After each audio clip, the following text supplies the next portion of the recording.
I know that's your city, but you gotta move over. I mean, it's your city, but Jeannie said he owned half of it. So guess what? That half is about to go to her. It's about to be a Chinatown in Atlanta. Just wait on it. Korean barbecue everywhere. If you wasn't born rich, at some point in your life, you were hella broke. And you would do anything to get some money. I used to be on the bus stop getting made fun of, getting roasted. Dusty. I was dusty, crusty, sometimes musty. Stop the show. Sometimes still am a little musty. But still, I wanted to get out of that situation. And some of you did. And you've done very well for yourself. Give yourself a round of applause. And celebration music, Dima. I'm very happy that you guys are doing very good now. And now, because of where you are in life, you have more money, you have more success. But some people that you left behind are not so happy about your progress. It's called putting the hood on pause. Ever go back to your old community and see what people are doing and they're still doing the same thing, but you pull up in your nice car and your nice house and you have vacations and the passport and you've been places? Yeah, everybody isn't so happy about that. But sometimes you have some opportunities to give people. You might want to hire one of your childhood friends. And again, that's a great thing to give back to somebody that used to work with you. But unfortunately, what the case may yield is, well, this person becomes entitled and believe that they should get more from you. And that can happen with not only your friends, but your family members. Stop the show. Make sure you guys subscribe, hit the bell, and press 1 in the comments if you've ever had a friend or family member do the same thing I'm talking to you about. Fast forward, Dima.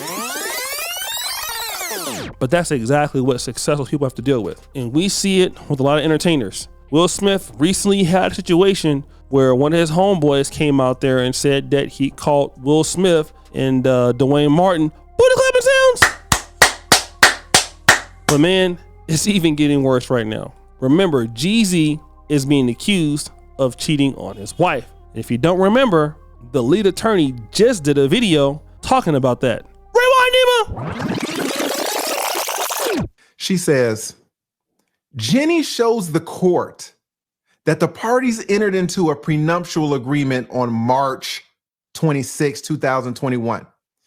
In the event that the court enforces the terms of the prenup, Jeannie shows that the court should enforce paragraph 8 of the prenup. You're like, wait.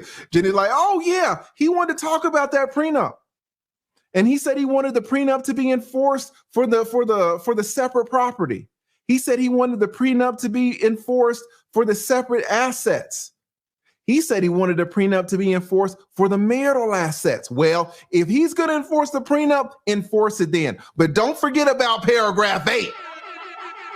Don't forget about paragraph 8. You're like, shit. Jeezy, what did you sign? What does paragraph 8 say, Jeezy? He says, Jeannie says that the court should enforce paragraph 8 of the prenuptial agreement regarding infidelity. Uh-oh. Uh-oh. Now, Jeezy, why the did you put that in your prenup in the first place? That in the event that either party engages in sexual relations, in emotional relationship, or is emotionally and or sexually suggestive in the communication with a third party via all forms of electric communication, including but not limited to texting, sexing, FaceTiming, social media, and or direct messages. All of this shall result in a significant financial penalty upon the adulterous parties as specified in said prenuptial agreement. God damn it. Now, Jeezy has come out and said that this is cap. It can't be the truth, and I want to believe him. But you know what? There's somebody who's trying to interfere with that. Unfortunately, it's Jeezy's old friend. And the friend is somebody that used to work with him. And it's a guy by the name of Clem. Now, Clem, who used to be a childhood friend of Jeezy, has come out and said this. Jeezy, you're not a real You know why? Because your wife just came out and said you cheated on her. And I believe her because I know you. I know you. And I could probably pick on who you cheated on with her with. Because a few I know you still stay in contact with. I know because they told me. I talked to them. You the same. And I know this ain't never been loyal to shit. He wasn't even loyal to a dog he got. He had got a dog. He got that dog away in like 2 weeks. He couldn't do. He's not loyal. It's all good.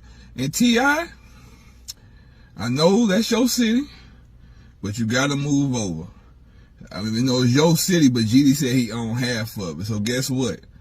That half is about to go to her. It's about to be a Chinatown in Atlanta. Just wait on it. Korean barbecue everywhere. Now, the key phrase to that is he ain't loyal to nobody. He ain't even loyal to a dog he got. He gave that dog away 2 weeks to a bee. In other words, this is a guy who's coming out and saying this not because of what's being leveraged against Jeezy is true, but he feels that, you know what, Jeezy didn't look out for me. And let me tell you something, man. It's important because you can have friends and family members and you can give them a lot of money. You can give them a lot of things. You can help them out a lot. The problem is the first time you tell them no, that's when stuff like this happens. So unfortunately, that's what's going on with Jeezy right now. Now, this guy absolutely doesn't have any proof, but literally he wants Jeezy to lose all of his money. He even makes a joke about it, talking about how it's going to be Korean town,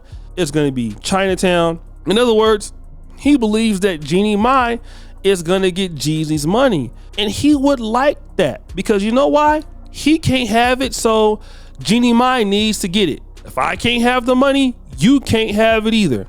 And that's the mentality of a hater. And the thing about it is somebody like Jeezy, you know, he can't get down in the dumps with this guy and start going back and forth with this guy online because this guy is broke. But I want to tell you something, and it's real. There are so many people who are with you when you're doing well and they don't mind, you know, trying to support you and, you know, but when you can't give them whatever they want and you can't do whatever they feel like you should do for them, that is exactly when they start hating. And I'm telling you, man, people will come out there and say ridiculous things about you and you got to take it. I'm gonna give a shout out to Alpha Male Strategies, man. Storytime music. One time, man, Alpha Male Strategies called me. This was around like 2021. Well, my channel started doing a little bit better, right? He called me. He said, "Hey, man, O'Shea, I just want to say something to you, bro. I see your channel is blowing up. It's doing a little bit better. And you guys know I used to roast people like have a lot of beefs, right? But he said, man, you're at a level right now where you're trying to go into business where people gonna come up and say false things about you all the time. And you just gotta deal with it, man. You don't have to respond to that because you know that it's not true, but you have to deal with that, man, because your level of success that you're trying to have right now, you're gonna get those kind of haters. It's just what's gonna happen. You can't afford to respond to people like that. And this is the same thing that people, you know, you try to help. Look at how Will Smith feels about the, you know, the Bilal guy he was helping. That guy's coming out saying all kind of crazy stuff, but you got to take it. And the thing is, with friends like that, who needs enemies? So what I want to teach you is, as you become more successful, as you start to do very well, this kind of thing is definitely going to happen to you.